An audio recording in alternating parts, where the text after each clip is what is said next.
All right. Well, welcome.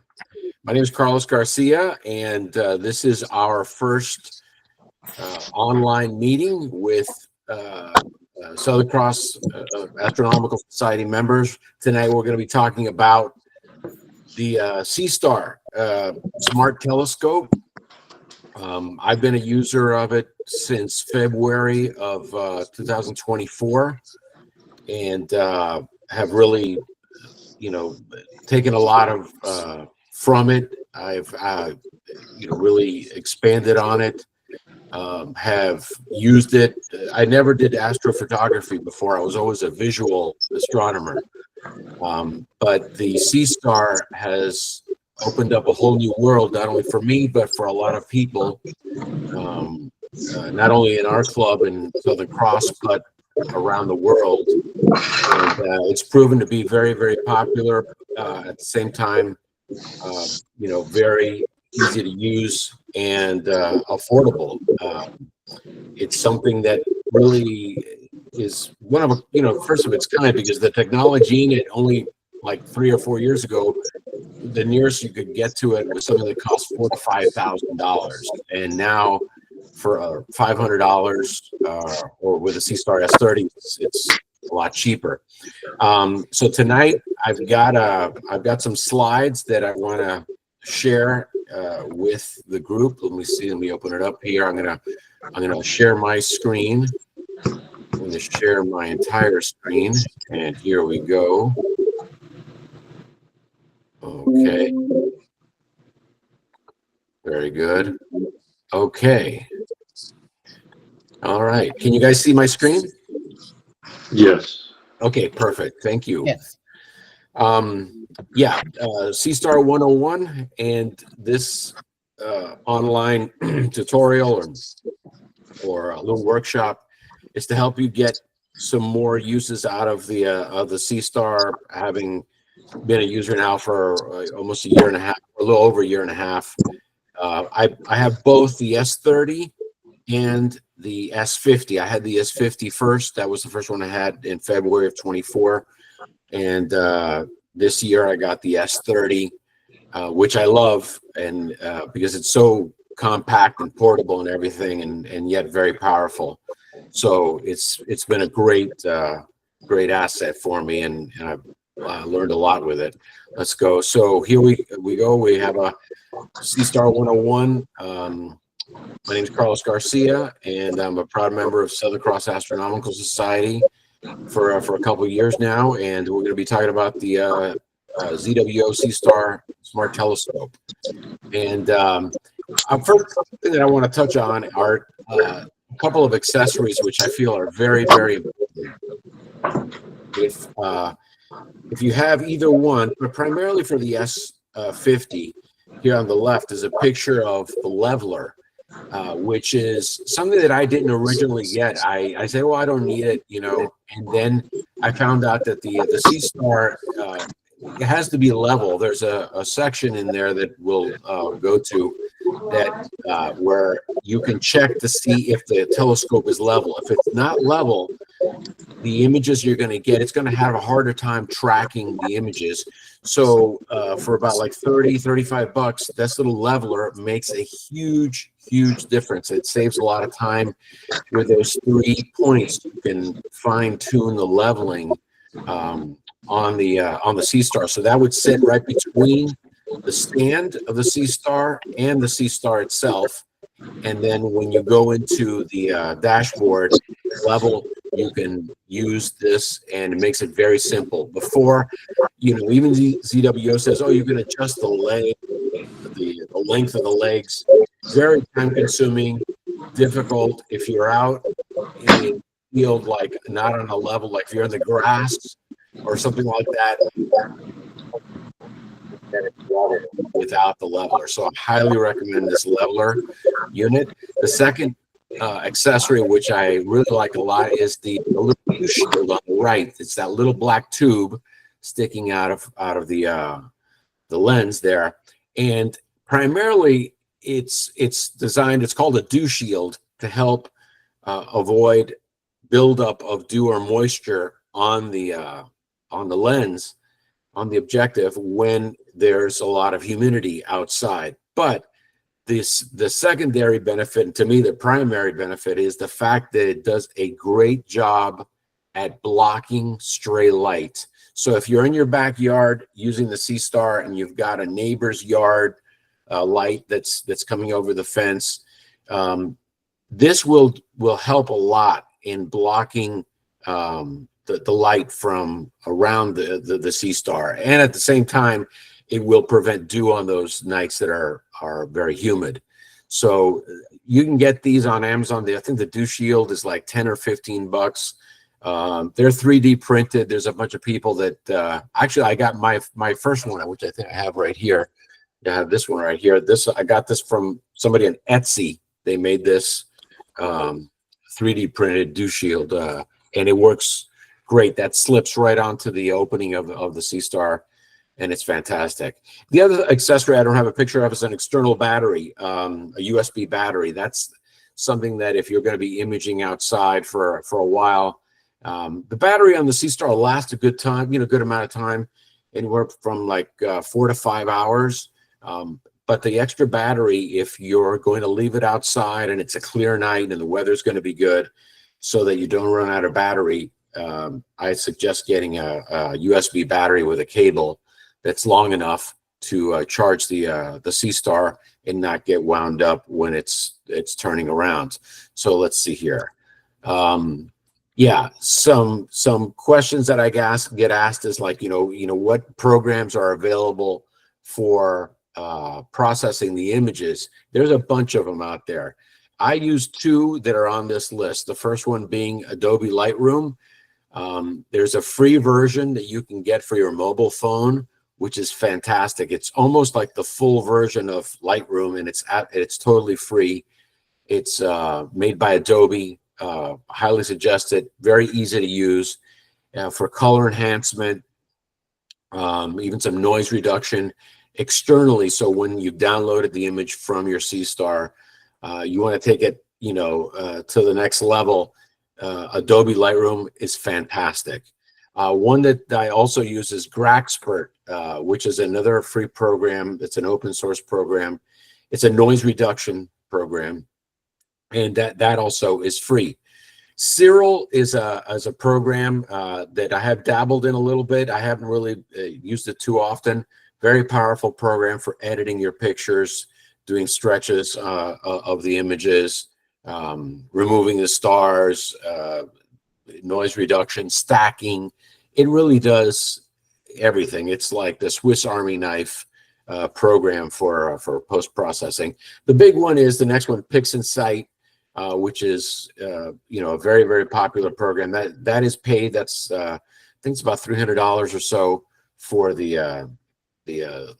to purchase the PixInsight, and that's like professional level. A lot of people use PixInsight, and I've seen some amazing, just really epic results with PixInsight. The learning curve is a little tough on it, but a lot of people, it's very, very popular. Another one that if you want to keep it real simple, Google Photos. I store my images on Google Photos. They have a great editor built into Google Photos. So you upload the picture from your Seestar or the picture you downloaded to your phone, and then it will upload to the cloud in a Google Photos, and you can edit either from the phone or from your desktop. Also some very good editing tools in there. And the other one that I have on my phone is Snapseed. That's a free program. That is a great photo editing program. And let's see, going to the next internally, it's nice to have those programs, but it's not absolutely essential. You can actually use the internal processing of the Seestar, and if you've been using it for a little while, you might have been using the image stacking feature, the AI noise reduction, which is very powerful, the color and exposure image adjustments on there, image cropping, and the watermark, which in the beginning I used to turn off the watermark. The watermark is that little It has a Seestar logo at the bottom, but what's nice about having the watermark, it tells you the name of the target that you imaged. So, for example, so it's Orion, the Orion Nebula. It'll say M42. It'll give some data on that particular session, like how many subframes you got, what was the exposure time of the subframes and whatnot. So it gives you some internal data on there, and that's wonderful. So it is possible to just use what's available on the Seestar internally without having to use any external software. And there's quite a few people that do that. It's very powerful. They've added a lot of things. The AI noise reduction, which is something that they added like about a little bit less than a year ago. The stacking has always been available and whatnot, but it's very powerful. So you can actually get very good results just from the internal software on the Seestar. And in a little bit, we're going to log in. I have my Seestar, my S50 set up. We're going to log into it, and then we can do some questions and whatnot. Let's see here.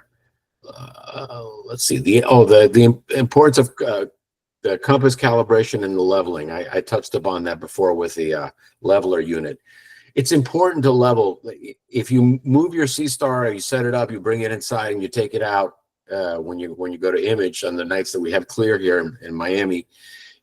You're not always going to get the same level unless you leave the stand outside and then in the same exact spot, and then you put the Seestar on it, and what you might get close to level, but leveling is important. And then the compass calibration. The first time you set it up, if you remember, you had to do the compass calibration where it asked you to spin the actual Seestar a few times so that it can orient the internal compass function on there.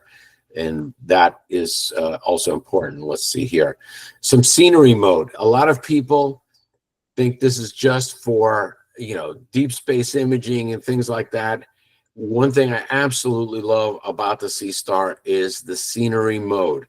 These are some pictures that I've taken with my Seestar. I live on a lake, and there's a lot of turtles and birds and things like that. And it's wonderful for getting daytime shots of nature, looking at the distant objects, like at the beach. I got a picture of this sailboat. It does a great job. I mean, the camera is better than good or decent, for these daytime images, and it does a fantastic job. So it's quite a flexible product, not only for astrophotography, but for daytime scenery. It's absolutely wonderful. Let's see here. And solar imaging. This is my S30 on the left side. Here's an image of the sun that I recently took, I think like 2 days ago, which is wonderful with the solar filter. If you haven't done solar imaging with it, I highly suggest it. One thing is to absolutely make sure that if you're going to do the solar imaging, that you do not forget to put on the solar filter. It will warn you when you try to take a solar image. A little red box will come up and say, please make sure you've installed the solar filter, because if you try to image the sun without the filter, it will burn the sensor in the Seestar. So you definitely want to avoid that. And it only takes less than a minute if it's pointed directly at the sun, that'll burn up that sensor in a minute. So it will render the Seestar useless, and that totally voids the warranty if you're still under warranty. But let's see here. I wanted to jump into, actually, I'm going to pop out of here. And does anybody have any questions so far?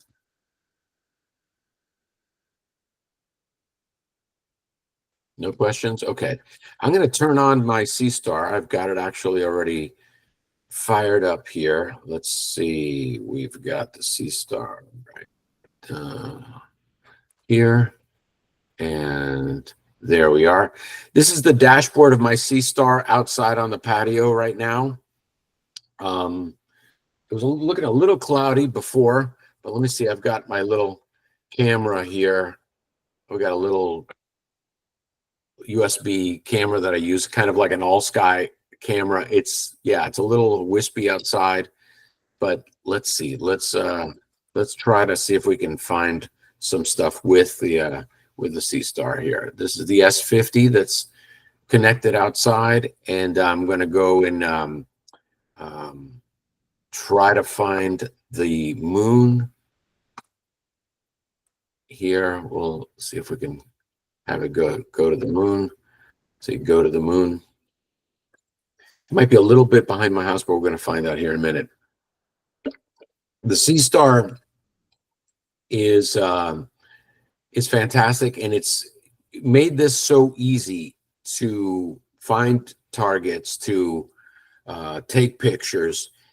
You know, telescopes have been traditionally something that's difficult and hard. You know, how many times have we heard of people that bought a telescope with the best intention and try to use it, and they had to, you know, polar align it and balance it and do all this stuff, and it was a turnoff to a lot of people. You know, I've heard the term, you might have heard the term, you know, hobby killers, and that's very true. Well, when the Seestar came around, it made all that go away, you know, very quickly. It's you turn it on, you set it down, and you start looking at images, and you're selecting from a catalog there of the available images.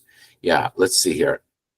I don't know if it's going to find the moon. It's trying to, but let's try to. I know the M13 is way up there. Let's see if we can find M13, which is a globular cluster. This one here. Okay, that's in the northwest. That's really high, almost right in the zenith, at about 60 degrees. Let's see if that's available. But that's been the success of the S50 and the S30 by ZWO. It's something that is really amazing. A lot of people have you know, really run to it because it's inexpensive, you know, about $500. B, very easy to use. You know, it's a very user-friendly interface. And C, it sets up very quickly. That's one of the biggest things. If you know anybody that has an astrophotography rig, all the components that could go into it, the stand, the mount, the telescope, obviously, the guide scope, the camera, a filter wheel, and so on and so forth. And that is, you know, that's wonderful. You can get better quality images in the Seestar, but that takes, just in setup alone, can take anywhere from 20 to 30 minutes just to get it set up and imaging. With the Seestar, just open it up, take it out of the case, set it on the stand, power it on, check the level, and you're ready to go if it's a clear night. So right now, my S50 it looks like it's found M13. It's going to start processing it here, or start showing it here in a little bit. But yeah, it's been a wonderful experience. I really, previous to getting the Seestar, I was not into the astrophotography, like I said before. Was mainly just and I still am a visual astronomer. I have my Celestron, my 8SE. I have a 4SE, and I love them. I really use them every night. If it's clear, I'm setting up my Celestron on the backyard and looking at images. Right now, I'm really enjoying looking in the morning, in the early morning, at Venus and Jupiter and Orion. You know, is back. When you see Orion, you know that fall is here and the winter's is coming. So Orion is very beautiful in the morning, the early morning, right before the sunrise. And let's see if we've got here M13 coming up. But it's a great product. There are a lot of people that have questions. I've been asked a lot of different things, and by all means, if you have any questions, you know, please let me know. You can just just barge in, unmute yourself and ask. And I'll do my best to answer the question, but let's see here as we're waiting for the autofocus. Initialization complete. Okay. So here we've got some stars on the screen. Hopefully you can see this. I'm doing right now, actually this is set up. I have it in EQ mode set up in the backyard, and it's doing 20-second exposures. Let's see what we've got here. Carlos, I do have a question. Yes, sir. Once it acquires the target, you said it starts imaging right away, and that happened to me. It got me confused a little bit. That's how it does it. That's how it works. Once it gets to the target, it starts imaging right away. Yes, the first time, like right now, you notice that it moved to the area where the target is. In this case, M13, and then on its first image session of the night, it will do several calibrations. It will do a horizontal calibration sometimes to look at different stars and do its plate solving maneuver. It will do an autofocus. It will do an image enhancement that first time to get the best results and really fine tune on the target. Now, once you switch from this target and you go to your second target, it will acquire the second target quicker than the very first time. So yeah, it will grab that image. Like right now, you can see it. It's cloudy outside. I can definitely tell it's cloudy because usually M13 is coming in. It usually pops on two exposures, but it's kind of cloudy outside. But you could see it coming in. I'll zoom in a little bit right there. And this is a globular cluster in the constellation of Hercules. And this here is we got it on 20-second exposures in EQ mode. But yeah, it does take that image. It will do its work there to fine tune and really focus on the area. Then it'll start imaging. The default is 10 seconds. I don't know if anyone here has been using or tried to use EQ mode, the equatorial mode, which is something that was made available only about like 5 months ago. And that was a big thing because originally the Seestar came out, you can only use it in alt azimuth mode where it's sitting straight up, and it can do 10-second exposures, even though it says you can go up to like 20 or 30 seconds. If you've tried to do 20 or 30 seconds in alt az, you're going to get star trails because it's leaving the aperture or the exposure open for 20 seconds or 30 seconds. That's a long time, whereas 10 seconds is a shorter time. It does a better job in alt az with 10-second exposures. I've gotten some fantastic results with 10-second exposures. I have gotten away a couple times with 20-second exposures in alt az. It has to be very, very clear night, great seeing conditions, not a lot of wind. Wind can affect your images. If it's windy outside, you might notice that so there's some vibrations, or you might get some rejected frames. It'll tell you if it takes an image and it doesn't like it, it will tell you in the top left, image rejected because of star trails, or it'll give you a reason. Sometimes it won't give you a reason at all. But one thing that they have updated in the last firmware update, here's a little kind of like Easter egg. If you, with your, as you touch up here where the red dot is in the top right, it will tell you now how many images it's stacked. This one, in this case, it says 8, stacked 8, and it ignored 3. So it's taken 11 20-second images, of which 3 of the 11 were ignored for, could be, it didn't get a clear shot. It could have, star trails in it and some other aberrations in it that it didn't like, and so it rejected those frames. It's trying to give you the best images, and it's taking these multiple frames and stacking the image. So at the end of this picture, as soon as I stop the imaging, if I was to stop, I'll let it go for a minute or so more, it'll take the good images that it found to be of acceptable quality and stack them into a JPEG version of the image, which then you can edit. It will also save the high resolution fit files. So if you want to do external processing, you can download the fit files. Those are, so every frame that is being taken will be stacked and saved as a JPEG image, which you can download to your phone, and it's great. It's very quick. The quality is decent, but if you really want to take it to the next level, it will save all the individual subframes as fit files. So if you go in the folder, you'll see it. The images, it'll say .fit, FIT, and those fit files you can download and then stack in external software like Cyril or PixInsight or Deep Sky Stacker and things like that, and image, work on the image from the individual subframes in the fit files.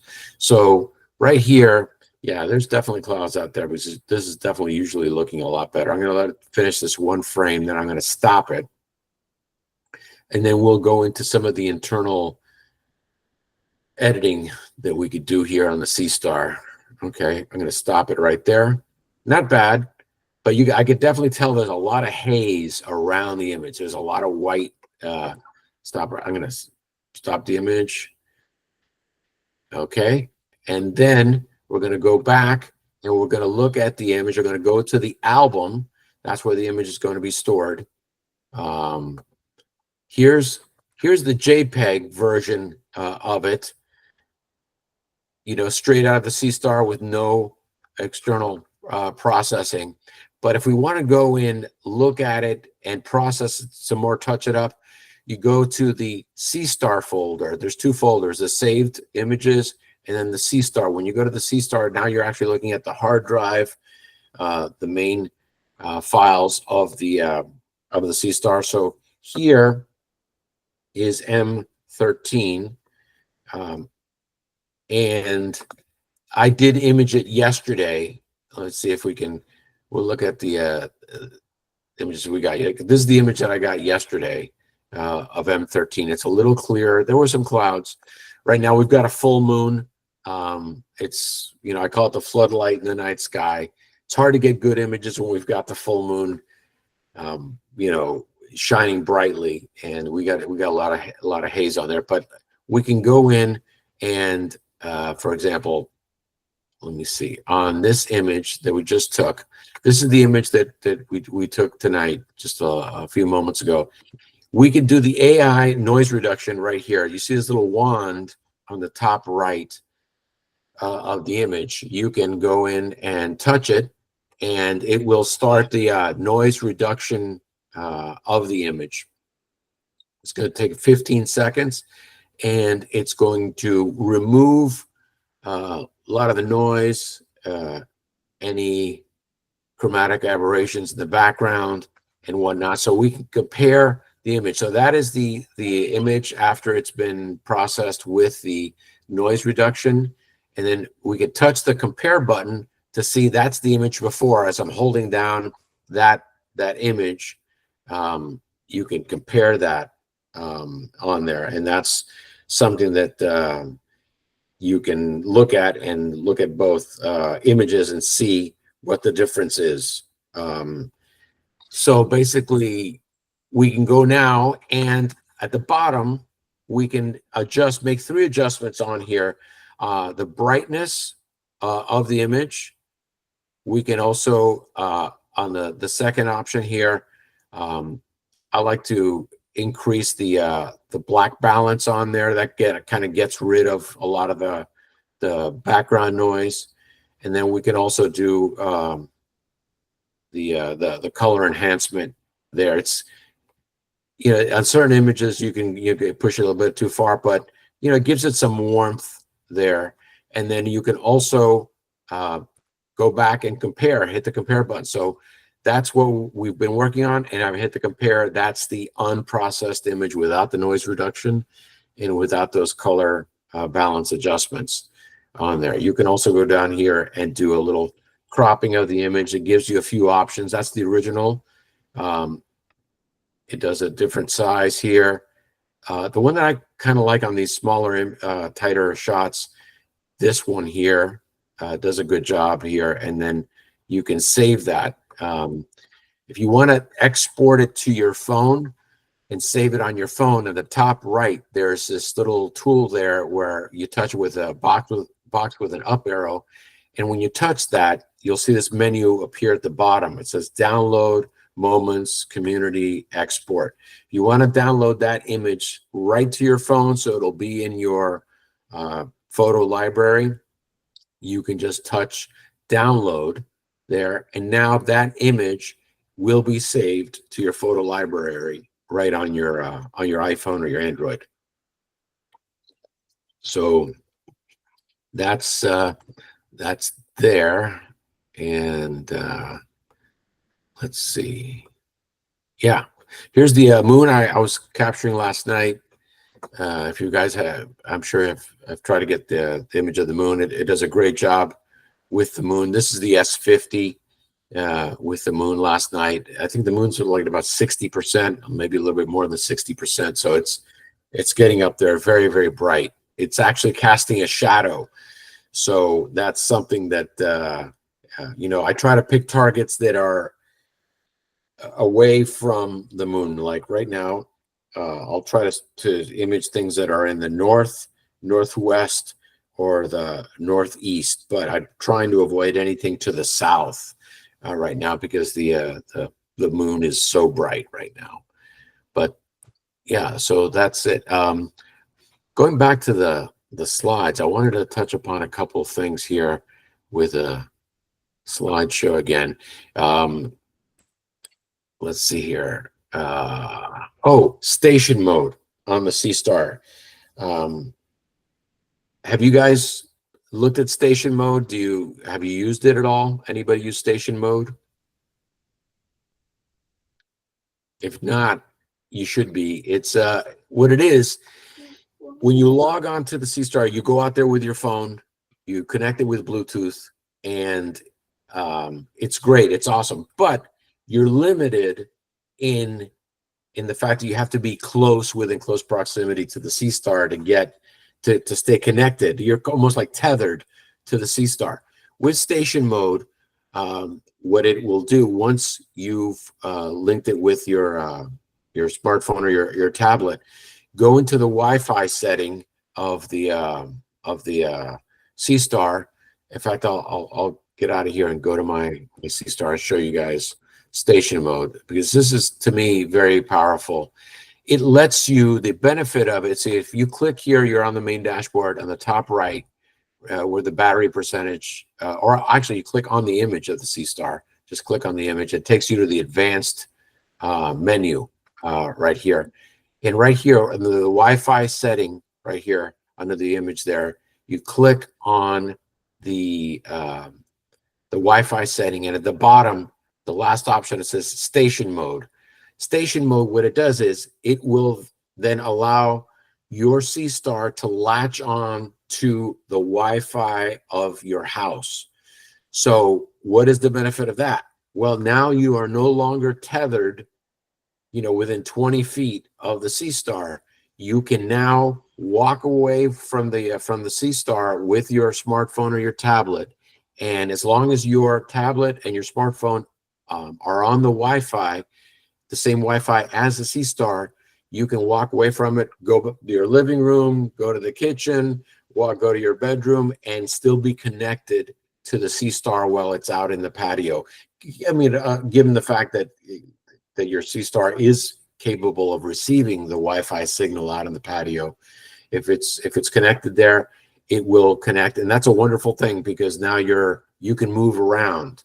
And say you want to go inside the house and show your family some images, or some friends that you have over or whatnot, you can show them. You can either I often take the iPhone and connect it to my Apple TV and then share the images with anybody that might be at home. So station mode, definitely want to try out station mode. It's a wonderful thing on there. So let's see here. I'll go back to the slideshow. Let's see. Also, being in station mode gives you the ability, once you're connected, have the Seestar connected on your Wi-Fi, you can actually see the Seestar if you are on your if you have an Apple computer or your smartphone is accessible on your Apple device, you can actually see the Seestar appear in your on your desktop, and you can actually pull down files from the Seestar right to your computer for file transfers on there. You can also connect the Seestar to a PC. Now, the app doesn't work with a Windows machine, but if you have a USB cable, you can connect that USB cable directly from the USB port on your Windows machine to the Seestar USB-C port, and you could download the files that way. So if you're not a Mac person and you have a Windows machine, you want to get your files off there, that's a quick way of doing it on a PC. Absolutely. And I'm wondering if there's anybody else on the Zoom that wanted to come in on the meeting. Let me just double check here. Okay, we have 5 people on. I think I've let everybody in. So yeah, basically that's station mode, and that's a very, very powerful feature of the Seestar. Let's see. I'll show you some images. Oh no, actually, I wanted to touch upon this. Some helpful apps. I've seen some people that have gotten their Seestars and they're all excited, and it's wonderful to have this new toy. And then they go out and go out to to the Everglades or the Everglades National Park, not realizing that it's cloudy outside, or there's a full moon that is like a floodlight following you everywhere. There's not good seeing conditions. So here's a few apps that I highly suggest for for viewing and for just general astronomy. And probably those of you that have been in the visual are very familiar with Astrospheric. Astrospheric is a wonderful app. As a member of Southern Cross, you have pro-level access to Astrospheric. So if you don't have that, you can get in touch with Neil Kleiman, and he can set you up with the Astrospheric, the pro level. Lets you see the where the cloud conditions are going to be, what the seeing conditions are going to be, the transparency, the humidity, the wind, everything. I love Astrospheric. So if you're going to go out and you're going to make a commitment of time, you're going to travel someplace, check before you go. See if it's going to be worth it, because if you go out there and you spend an hour driving and you get there and it's cloudy, it's not going to be a good experience for you. The Seestar is powerful, but it can't cut through clouds. The next app is the Moon app. This app is just called Moon on the iPhone, and it's wonderful because it tells you the on any given day into the future, today or into the future, years into the future. So if you're planning a vacation and you're taking your telescope, for example, my wife and I are going to Alaska in a few weeks. We specifically planned the trip around it being a new moon, because we didn't want to be in Alaska with a full moon. We looked at the Moon app on the iPhone. It tells you great data, what percentage it's at. It tells you when the moon is going to rise, when it's going to set. It's just phenomenal, very powerful tool for especially for if you're doing astrophotography. We love the moon, but for astrophotography, it's really not our friend if you're using the Seestar. you want to try to get the best images when it's a new moon, or it's waning and it's getting dimmer. It's coming up later in the evening, and you have less light from the moon. The other app that I really use a lot is Stellarium. Stellarium is a wonderful app. You get a free version of it. You can also use it on the internet. The Stellarium the Stellarium web version is fully available on your browser, on Chrome or Firefox or Safari. And if you're looking at a target, you're really interested, say Orion, you want to find out where it's going to be, or you just want to find out some data on there, some very important data on there, like the magnitude of the target. Orion is a 4. It's a very bright target. As the number increases, like a 6 or 7, it gets dimmer. Closer to 1 is very, very bright.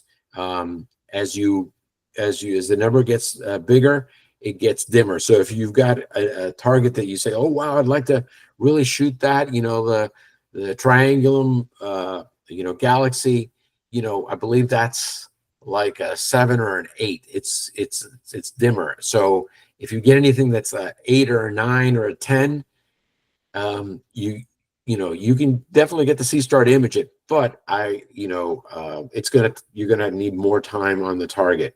And I would definitely, if there's a target you're wanting to image that is dim, I would definitely plan around it being a new moon when the moon is not out, so that you can give it time and let the Seestar sit there and capture it for a long time, because the more images that it's able to capture, the better the final result is going to be, because it's going to have more subframes to stack, and you're going to get better resolution in the image. So those are my 3 apps: Astrospheric, the Moon, and Stellarium. There's other ones out there. I also use Sky Safari, which is wonderful as well.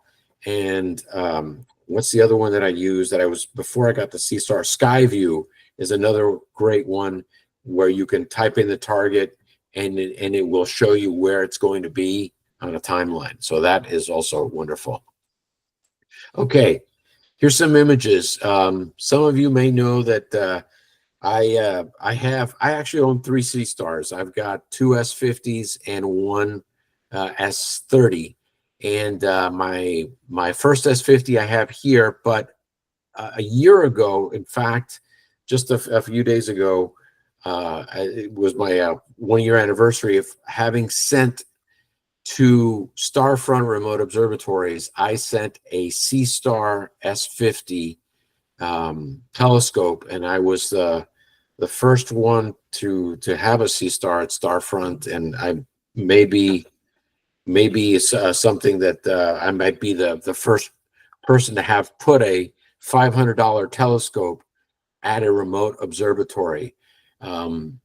It was somewhat controversial. Some people were telling me, no, that's ridiculous, Carlos, that's crazy, it's never going to work. But I'll tell you, it's been a year that I've been at Starfront, and today there are over 30 Seestar users at Starfront from all over the world. People from England, Europe, Africa, Japan. It's amazing. Apart from the fact that they have major setups and things like that, I have a Seestar over there, and a lot of people have credited me with giving them the idea and the inspiration to do the same. The trick the hurdle that I overcame that made this all possible was using the Mac computer with the M series chips that run the iOS, run all the iPhone apps exactly the same way on the laptop or the Mac Mini as they run on the iPhone, because the app for the Seestar, the dashboard and the software, is available for the iPhone. And I said, I can't send an iPhone to Starfront. How am I going to access this thing remotely? And I was like trying different things. And then I said, you know what? Let me try this thing, because supposedly the M series chips, run the iPhone software. And I had gotten my wife a few years ago an M1 MacBook Air, and I downloaded the app. It downloaded. I connected it with the Seestar, and I was running the Seestar from a MacBook Air computer. And I said, "This is it. This is the key. This is how it's going to work," because then I can log into the computer with Chrome Remote Desktop or TeamViewer or AnyDesk or one of these programs, and control the computer that will control the Seestar. And see, these are some of the images that I've been able to capture at Star Front. Star Front is located in Texas. It's in a very dark area. It's in a border one night sky, little to no light pollution out there. Mhm. First image here is the Rosette Nebula. Here's the Witch Head Nebula. There's a little star trail there in the bottom there, and then the one on the right is the California Nebula on there. Does someone have a question? No? Okay. So let's see here. We'll go to some other images. The one on the left is the Horsehead Nebula with the Flame Nebula in Orion. Captured that. That's about 3.5 hours worth of exposure time on the Seestar. And I did touch this up with Lightroom a little bit. I did work it through Graxpert on there. The right is the Seven Sisters, the Pleiades M45. And this is an image that I did touch up with Lightroom. Again, Lightroom is a wonderful, wonderful program that you can bring out a lot of the very faint details in the image. For example, the nebulosity around these main stars in M45. You can work it in Lightroom. And I did this all right from my iPhone, edited right from the iPhone. It looks pretty good coming out of the Seestar, but to get that blue in there like that, it takes a little bit of time. It was about half an hour of me messing with it in Lightroom, and it's very rewarding to see that, when you can pull out those faint details. Again, I'm not into like heavy processing. I know a lot of people are really into that, into their PixInsight and using Cyril and a lot of different things. And I'm going to get there, but I just haven't had the time available to commit myself to that. But let's see here. Here's Andromeda. M31 taken from Starfront. This was using the mosaic mode. The Andromeda is a very large target. With the Seestar, you can only capture, I can capture, let me go back to Andromeda, like the core of Andromeda.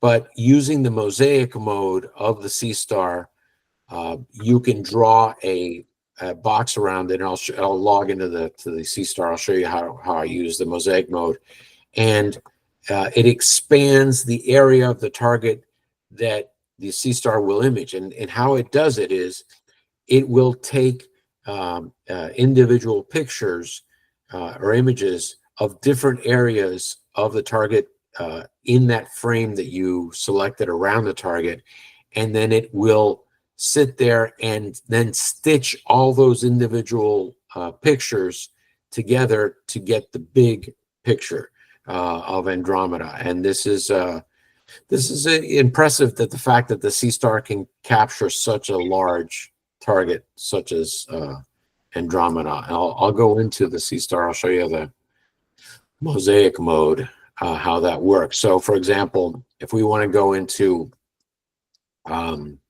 mosaic mode, you can go into the stargazing feature here and then select from this menu here. But if you want to use the mosaic mode, go to the bottom where it says you go to the Sky Atlas, the second tool from the left. Here you go to the Sky Atlas here, you touch that, and then it's loading the Sky Atlas. Must have done an update, but it's loading it now.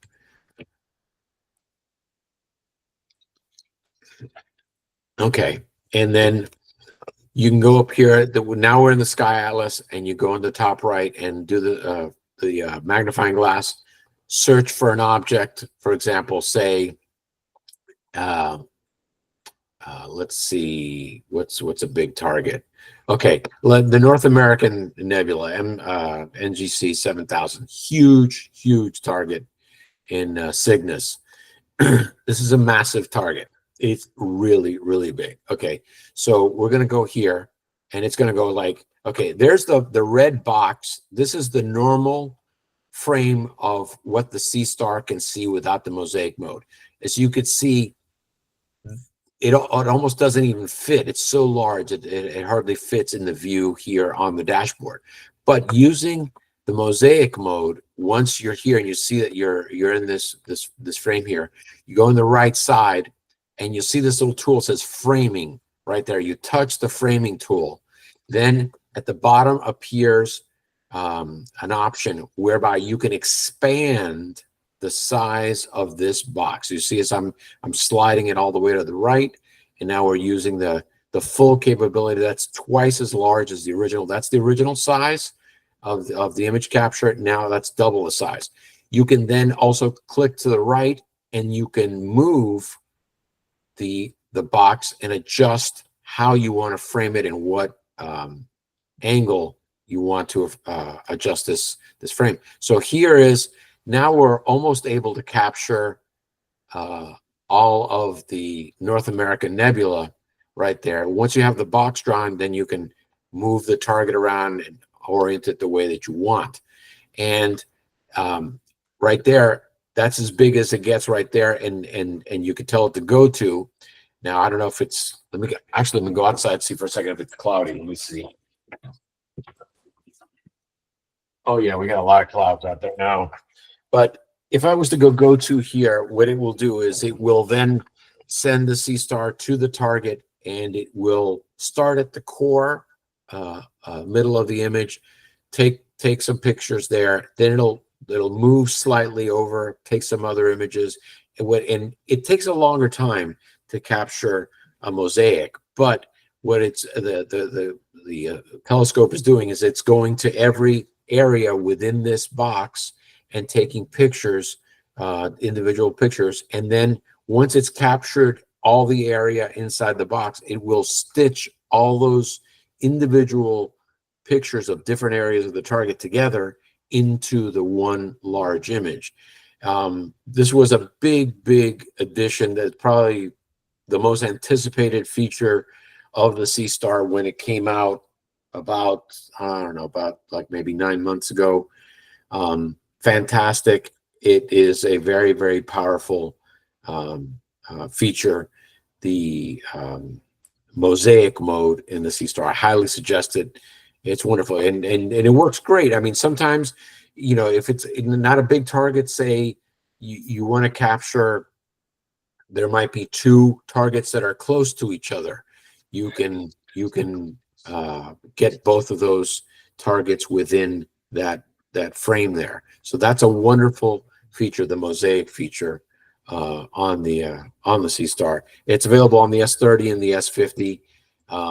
The differences between the 30 and the 50, besides the you know, one's smaller, one's larger, and one costs a little bit less, is the field of view. Obviously, the S50 has an aperture of 50 millimeters, so the lens opening is 50 millimeters.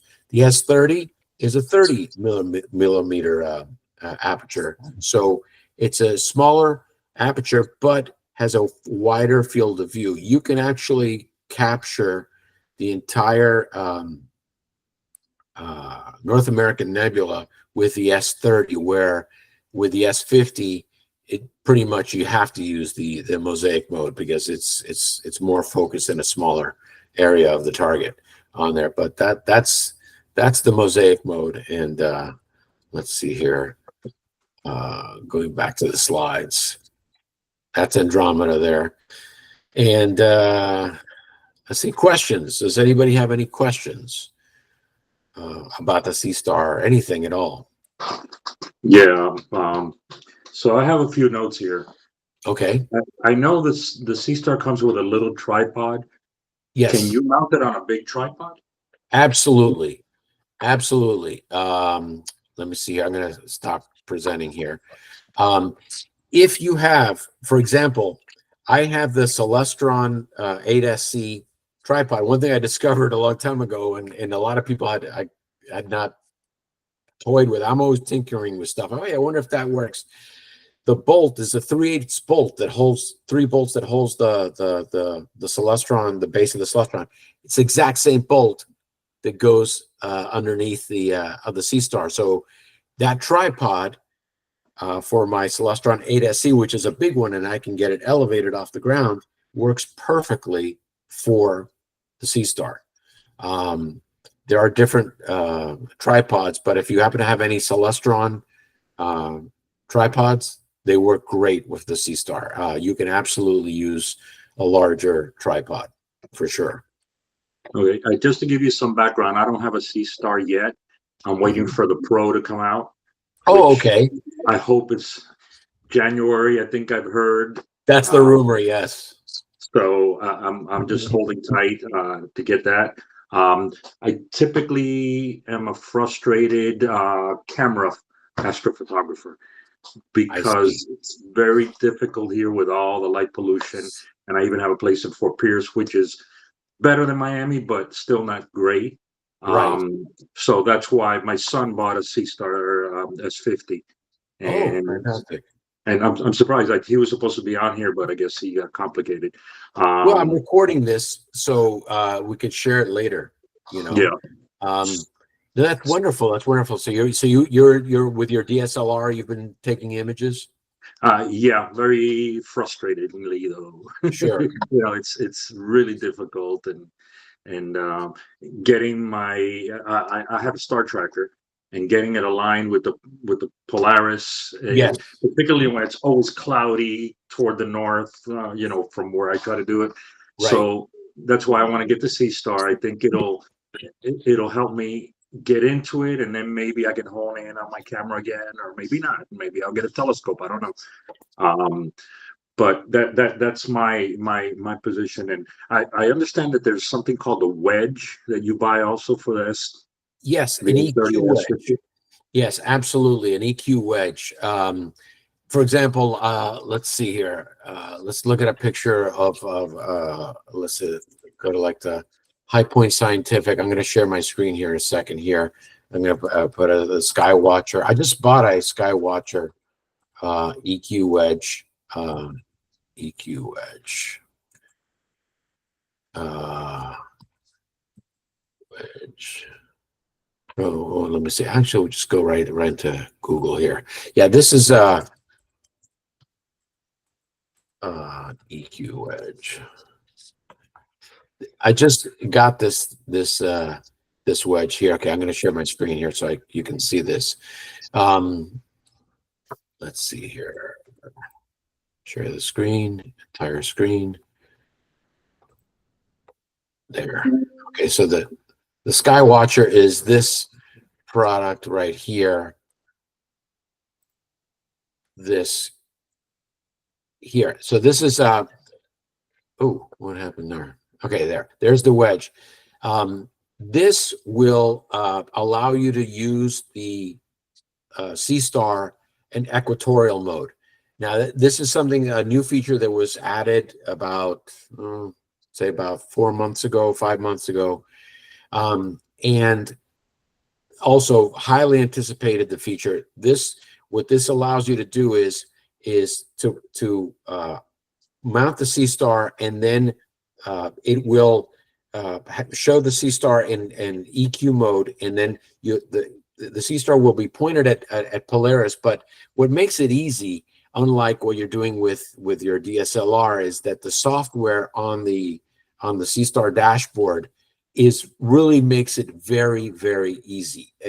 Since it has, the compass in there, it knows where it is, and it will tell you when you have it mounted on the EQ wedge. It'll tell you, here in Miami, we're at a 26 degree latitude. So you would have to have it at 26 degrees, and you'll see the Seestar at an angle, and with this big knob, you adjust the the angle of the latitude there, and then these knobs on the side will allow you to fine tune the movement from left to right. So the software will tell you, it will when it's nighttime and you do an EQ calibration, it'll start looking at the stars, and it'll say, okay, your latitude is correct, but your longitude is off a little bit here, and then you turn those knobs and it fine tunes, and you'll see it again. And then when you get it right, when everything is green and you get a green check mark on the screen, you're good to go. Now you can start to use the wedge. And the advantage of the EQ mode is you're able to use longer exposures on the Seestar. So whereas before you were limited to 10-second exposures in alt azimuth mode, with the EQ mode, you can go, ZWO says you go up to a minute, and there is a 60-second option. I have not gotten it to work for 60 seconds. It will work at 30 seconds. Pretty good. I get a lot of rejected frames, about 50% rejected frames, but 20 seconds seems to be the sweet spot. And what happens is you get 20-second exposures in equatorial mode. Lets you get the longer exposures, but it eliminates field rotation. So if you've taken images with a Seestar, you might have noticed that in the corners you get some noise and some discoloration around the corners and the edges when it's in alt azimuth. Say you're imaging something for an hour, and that's just the nature of, because the Seestar has it's moving and trying to follow the target. It's going up to the right, then up to the right, then up to the right. Whereas in equatorial mode, it's following the ecliptic, and it's just moving in one plane there, and so it can do longer exposure. So the EQ wedge, this one is $90. It used to be $70. You can get it for almost $60, but this is probably the most popular EQ wedge available for the Seestar. I just got one here for home use, and it's very sturdy. At Star Front, I have one. I went with the William Optics wedge at Star Front, which was a little pricey. It was $220 for that wedge. It's all milled aluminum, and it's beautiful. For some reason, I thought that this was, the white part was plastic on the Skywatcher. It is not. It's metal. Most of everything on there is metal. It's very sturdy. I was very surprised when I held it in my hand. It's like, wow, this thing is very beefy, you know. But it's a very good mount for EQ mode. Yeah, if you're doing astrophotography with a DSLR, I feel your pain. You know, it's the polar aligning and doing all this stuff is difficult. The Seestar really makes it very easy, and a lot of the software today makes it a lot easier. I can't see the screen that well. The number kind of thing. Is that B&H? Is that B&H? That's B&H. Is that better? Can you see the screen? I recognize the logo. Yeah. There you go. This is B&H, but you can get it from High Point Scientific, Gina Astro, B&H. I got mine from Amazon. You know, you can get it right from Amazon. Okay. And it's $90. They raised the price because as soon as the EQ mode came out on the Seestar, these things sold out. I mean, they were gone. They were like, you couldn't get one for like a whole month and a half, and people were like, you know, it's one of the reasons I actually ended up getting the William Optics. It was available. It was, you know, it's more than double the price, but I said, well, you know, whatever. I mean, it seems very, very sturdy. It's made like a tank. Everybody's like, this is the Cadillac EQ wedge, you know. So I went for it because it was available. But this one, you know, I probably would have been very happy with just with this one, with the Skywatcher EQ wedge. Great product. So. The other question that I have, and I know it may be answered once I get the Seestar, but can you target the same nebula, let's say, multiple days in a row? It'll pick up where you last left off. Oh, like over multiple nights, you want to Yes. it's the same target, right? Well, yes, you can actually do that. You can say, for example, M27, the dumbbell nebula. You want to image that. You do it tonight. Go back tomorrow night. It's clear. You image it again, and then you can combine all those images and stack all those images. You want to try to retain the same framing, if you can, as close to the same framing. So if you're using the mosaic mode, try to either remember like how you framed it, or one thing that I didn't touch upon, which is another feature. There's so many features that they added. The plan mode. Plan mode is a wonderful, wonderful thing. I gotta say that there's so many things. I keep saying, oh, the EQ was my favorite. Oh, the AI noise reduction. The plan mode was a game changer for a lot of people because, for example, I have my Seestar at Star Front.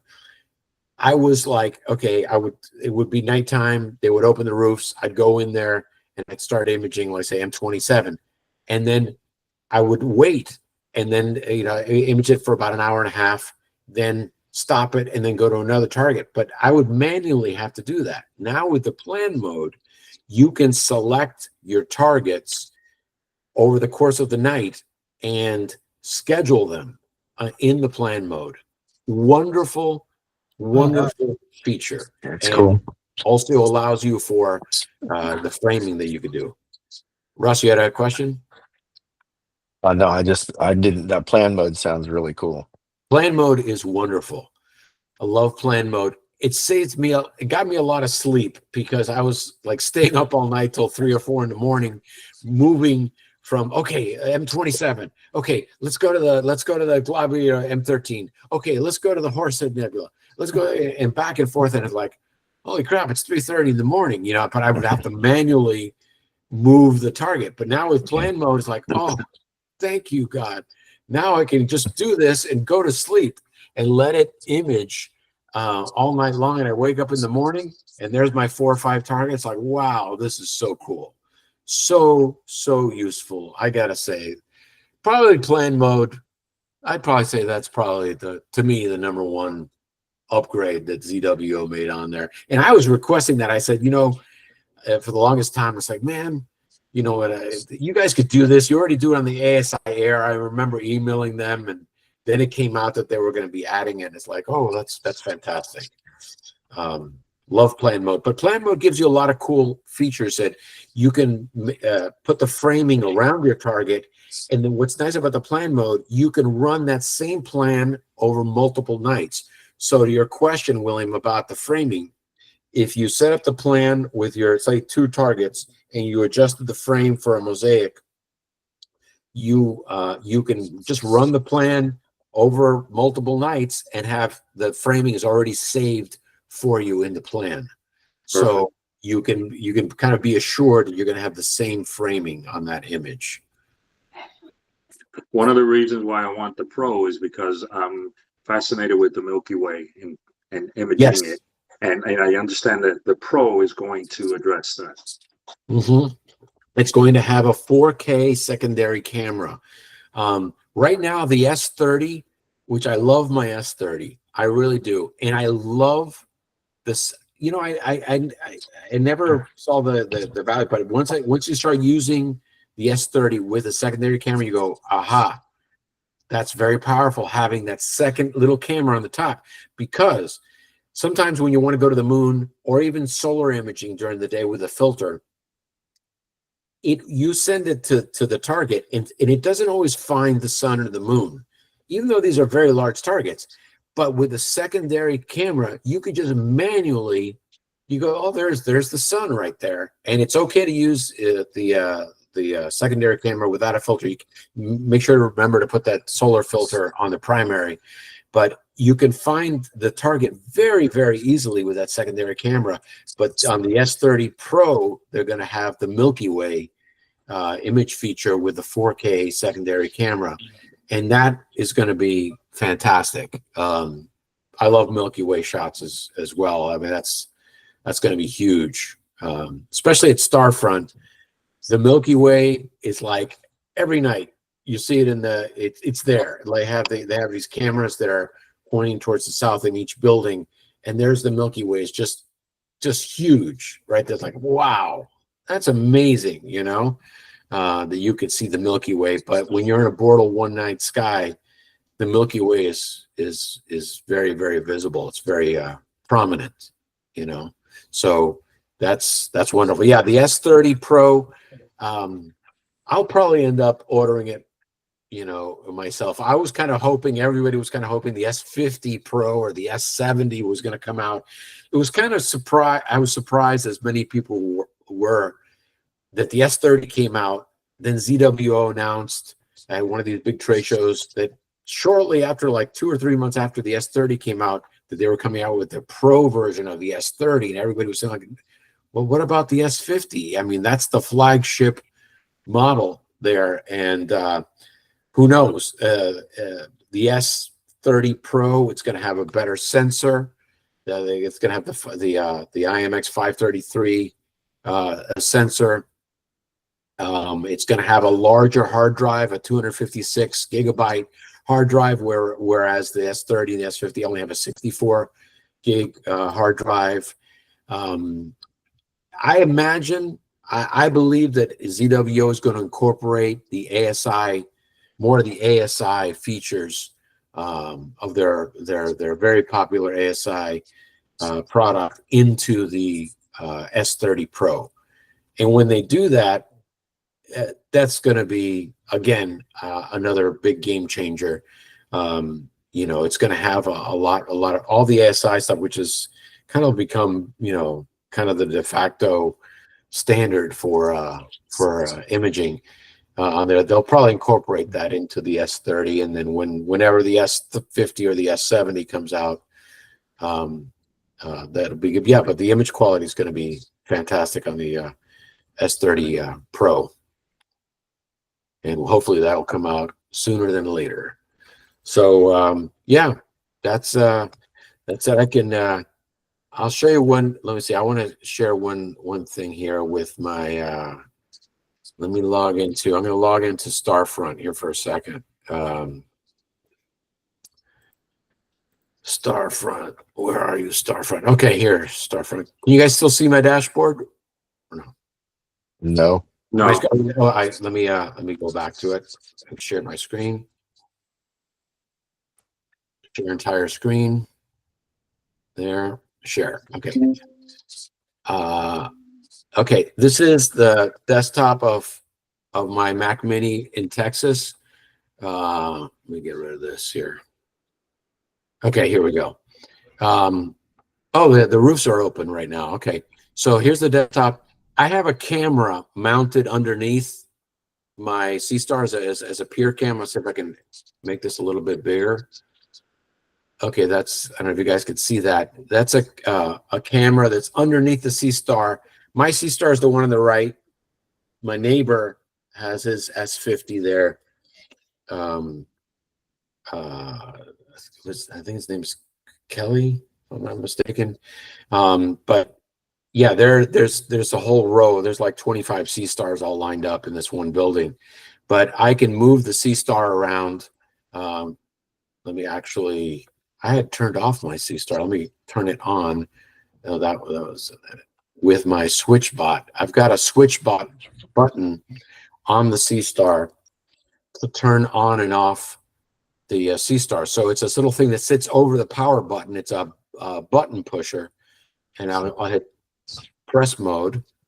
And right now it's pressing the button on top of the Seestar, and my Seestar is going to turn on here in a minute. So yeah, you can see the clouds going by. It's kind of cloudy. I'm surprised they opened the roofs over there, but you can make out a couple stars that are coming through there. But it looks like it's going to be a cloudy night. It could clear up. Let's see here. And open up the dashboard of the Seestar.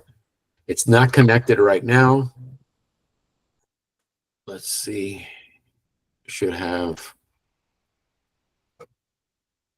There we go. There's my Wi-Fi. Connect to my Seestar. I love that little switch bot. At first, I like, I don't need to turn it off. Then one guy got it over at Star Front, and it's like, oh man, I could turn it on and off at will. It's like, oh, I'm getting that. Wow. And That's amazing. it's $29. You know, at first it seems so primitive, like a little thing to, and I actually have one. I just bought one here.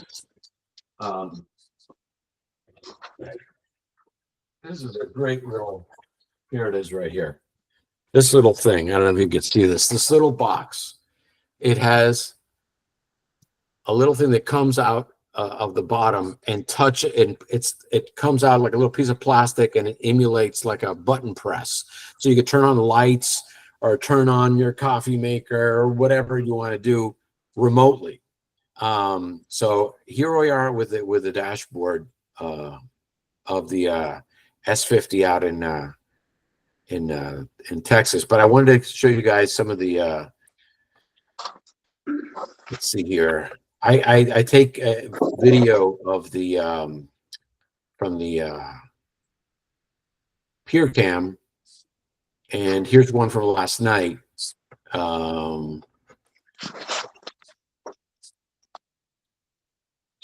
I'm going to speed it up to 2 times.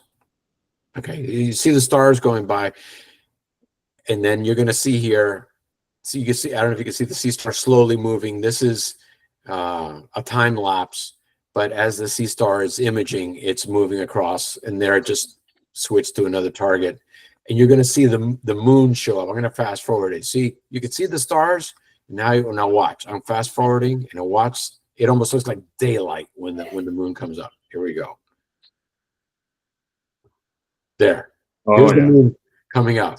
That's not daylight. That's 3 o'clock in the morning or whatever over there. Look how bright that is. Huge difference. So the moon is not our friend in astrophotography. Yeah. No. But as you can see there, but the Milky Way, let me see if I'll show you this Milky Way shot. Let's see if I go back a few nights. Let's see, I think that this one. Okay, this is, now you can see the Milky Way here, kind of between. And definitely see it. Yeah, right in the middle. There it is. Right there. Yep. And actually, I don't have, I told him to focus my Peer Cam on my Seestar rather than the stars, because I was having some technical issues with the cable, so I wanted to really focus and be able to see the Seestar up close. But I'm going to have them refocus on the stars in the Milky Way, so you could see it going by there. I'm fast forwarding it there, but yeah, the S30 is going to be great for Milky Way shots. One thing, the dwarf smart scope actually has a Milky Way feature on it. I've never used a dwarf. I've never even seen anybody with a dwarf, but it has Milky Way on there. So yeah, Star Front right there. I mean, there's my Seestar live, and I'll make it move so you guys can see that. Here's the thing. I'll just open it up in scenery mode, and let's see, scenery mode. Actually, I'll just tell it to open up the arm. Okay, so it's opening up the arm now. I'll give it a second. There it goes. Yeah. So, the Seestar, I know I've talked to Russ about this. A lot of people are like, "Oh, it's a toy." Well, it's not a toy. It is a very, very powerful astrophotography camera. Yes, there are much better quality cameras out there for a lot more money, but the fact that the Seestar is everything self-contained, the mount, the camera, the software, the hard drive, everything in this one tight little package, it is just a game changer. And I think a lot of people have realized that it can be used in a remote application, on there. But I can move it around. Let's see. move it around here with the joystick. Let me see. You'll see the that switch bot here. A second on the other side. It's There it is. it looks like Oh, yeah. like a wart on the other side of the over the power button. There's the power cable. Turn it a little bit more.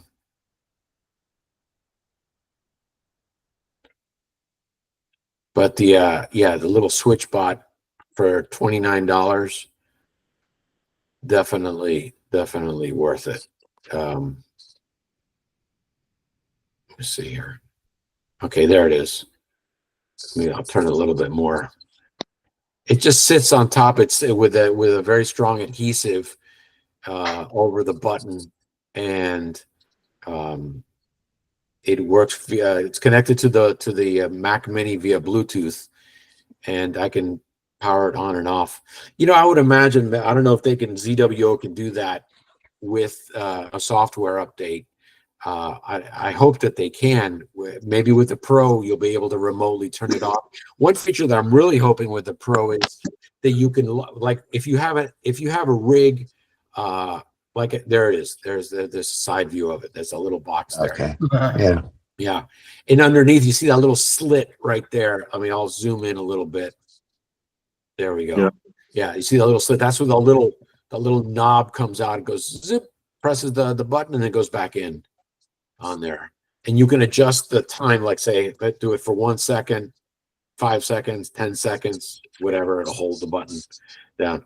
But I hope that with the S30 Pro, they if they do incorporate the ASI, because if you're using an ASI Air with their whole ecosystem, you can log into the ASI Air. Basically is a mini computer, so you don't need an external PC. You can log into it remotely directly to the ASI Air as long as it has an internet connection, and you don't need an external computer. So I hope that that's the case with the S30, because then I wouldn't need to use a Mac computer anymore, which was, you know, $500 for the Mac Mini. But and it's great. I love having the Mac Mini there because I could do a lot of things. I could have the Peer Cam connected. I can edit files. I can upload the files right to my Google Drive, you know, and all that stuff. But yeah, that's the Seestar at Starfront. So let's go back. That's my desktop there. And yeah, any other? I know we've run over time, but any last questions there before we call it a night? Maybe I can. I just ordered, like I told Carlos, I just ordered the S30. Oh yes, and fantastic. it's supposed to be delivered on Friday, so I'm very anxiously waiting for that. But I also think I showed something to Carlos, and can I try to share my screen? Yeah, on the bottom you see that little icon with Yeah. a screen with an up arrow. There you go. Wait a minute. Okay, so let me say start You have to select broadcast, the I entire guess. screen. Yeah, I have to figure out which screen. Where is it now? Yeah, I've never done this before, so Okay. is it is it doing something now? Let's see Okay, here. now I want to go to this. Okay, there you go. Yes, there. Oh, there you are. Now we can see your screen. So I found this because I'm also interested in the EQ mode. This is a really simple bracket that goes on a tripod, and it puts the C-Star a little off center, so it won't tip over as easily. You Right. know, that little wedge that Carlos is showing it goes right in the center, so that means that the C-Star is going to be hanging off to one side. And this will keep this, you know, shifts the center of gravity. It shifts the whole telescope over to one side and then keeps the center of gravity over the center of the tripod. And this guy has them for, this is for the S50, I guess.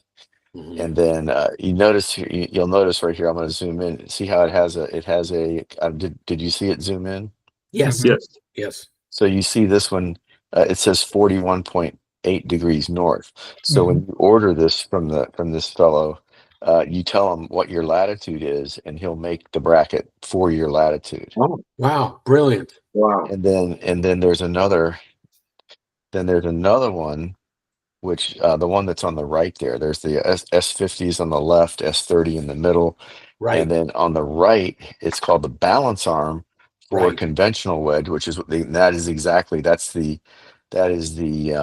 Skywatcher wedge there. So Yes. this one is really nice because you can take it anywhere. You can take Right. it almost to any latitude, and then it really balances the telescope even better. Yeah. I like that. It puts all the center of the gravity right in the middle. So it Exactly. doesn't. It keeps it over the right, and you can see as you go from one latitude to the other, it, you can see it changing.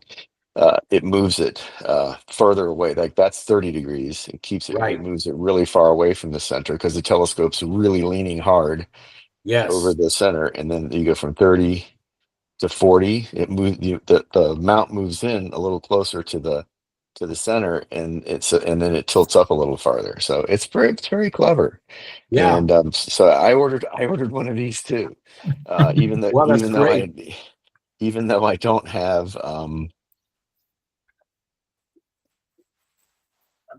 That's a great find, Russ. That's awesome.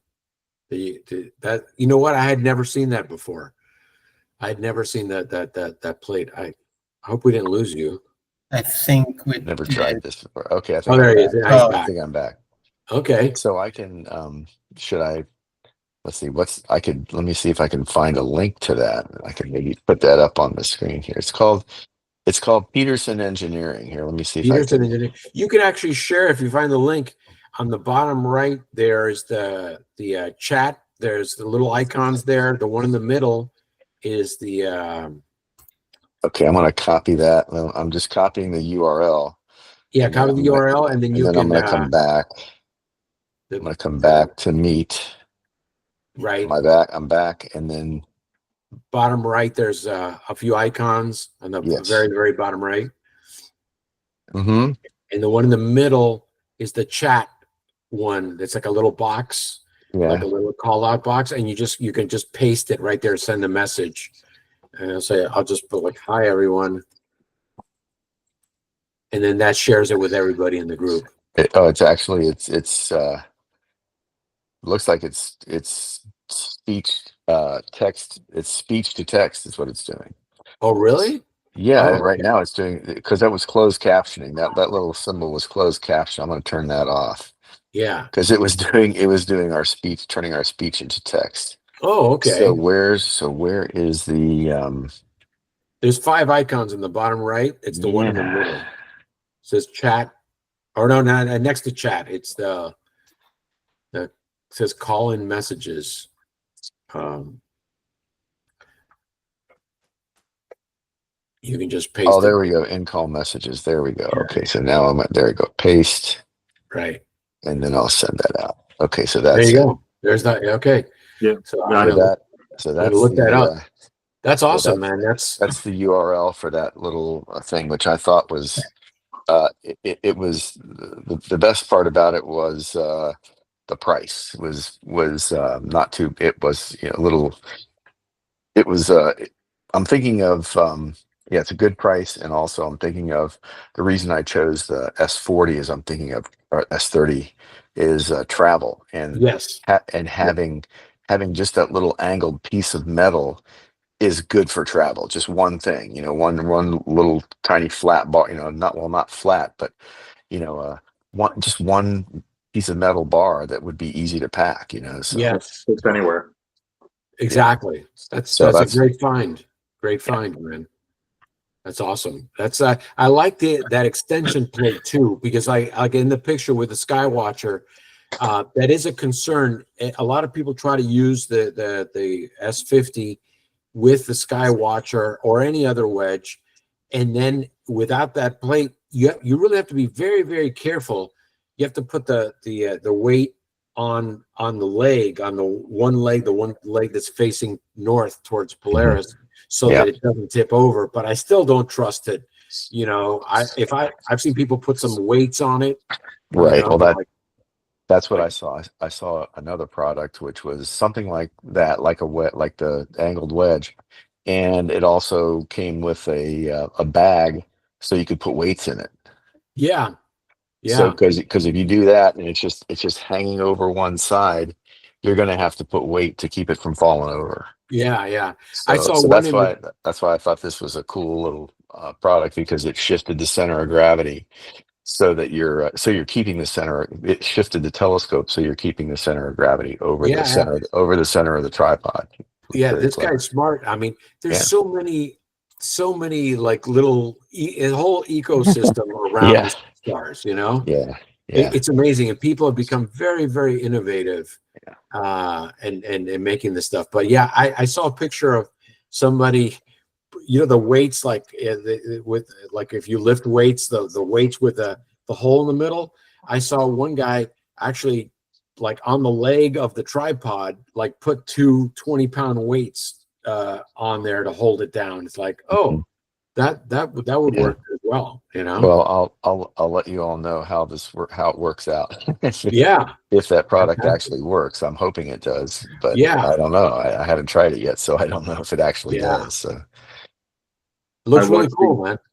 I watched the video from that the Star Front guy posted, and he had a telescope and he had water bottles packed around it to Yes. counterbalance.